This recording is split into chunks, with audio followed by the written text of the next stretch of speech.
देव की बात बताने आया हूँ। राजा विक्रमादित्य उसका मुख ताकने लगे। देव बोला, सुनो राजा, तेरे इसी राज्य में चंद्रभान नामक एक राजा था। तेरे पूर्वजों ने उसका ही राज छीना है। राजा, हाँ, ये बात मुझे पता है। देव बोला, अब चंद्रभान की बात बता रहा हूँ। राजा चंद्रभान एक दिन शिकार खेलने गया। उसने जंगल में जाकर देखा, एक तपस्वी पेड़ से उल्टा लटका है, धुआं पीकर रहता है, कुछ खाता पीता नहीं। राजा को बड़ा आश्चर्य हुआ। वह वापस आया। अपने दरबार में उसने इस बात की चर्चा की, उस तपस्वी की बड़ी प्रशंसा की। दरबार में उस समय एक वैश्या भी उपस्थित थी। राजा चंद्रभान की बात पर वह हंसने लगी। राजा ने पूछा, तू क्यों हंस रही है? तब वैश्या ने कहा, महाराज, संसार में ऐसा कौन व्यक्ति है जो मोह माया से बचा है? राजा बोले, नहीं, वह पूरा तपस्वी है। वैश्या बोली, महाराज की आज्ञा हो तो करिश्मा दिखाऊं? राजा, अच्छा, अगर तू उस तपस्वी को डिगा देती है तो लाख मोहर दूंगा। वैश्या मान गई। वह श्रृंगार कर तपस्वी के पास गई। वैश्या रूपवती तो थी ही। उसने देखा तपस्वी पेड़ से लटका है, सचमुच कुछ नहीं खाता पीता, केवल धुआं पीकर रहता है। उसने तपस्वी की सेवा करना आरंभ कर दी। नाना प्रकार के व्यंजन खिलाने लगी।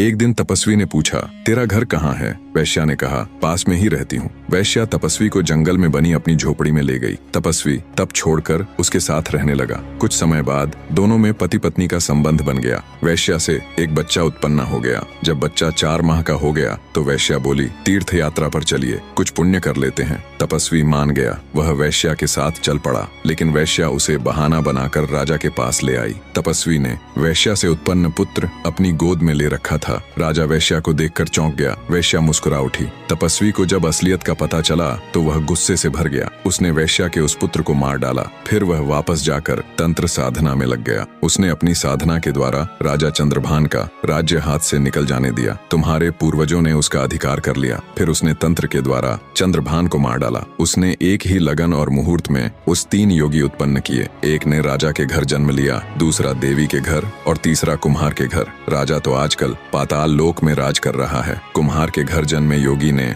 देवी के घर जन्मे योगी इनको मारकर पेड़ से उल्टा लटका दिया। अब वह योगी तुमको मारने की फिराक में है, उससे तुम सावधान रहना, यही चेतावनी देने में आया था। राजा विक्रमादित्य चुपचाप सब सुनते रहे। देव अपनी बात पूरी कर चला गया। राजा विक्रमादित्य ने उसकी बात गांठ बांध ली। इसके बाद उनके शयन कक्ष में कोई उत्पात नहीं हुआ। वह सुखपूर्वक राज कर रहे थे। एक दिन एक साधु उनके पास आया। राजा को आशीर्वाद देने के बाद एक फल देकर चला गया। राजा ने फल न खाकर एक और रख दिया। कुछ समय बाद वह योगी फिर आया, एक फल दिया और चला गया। राजा ने वह फल एक और रख दिया। इस प्रकार वह योगी कई बार आया। हर बार वैसा ही एक फल दे जाता था। राजा विक्रमादित्य उस फल को नहीं खाते थे। उनको शक हो गया था, शायद देव द्वारा बतलाया गया योगी यही है।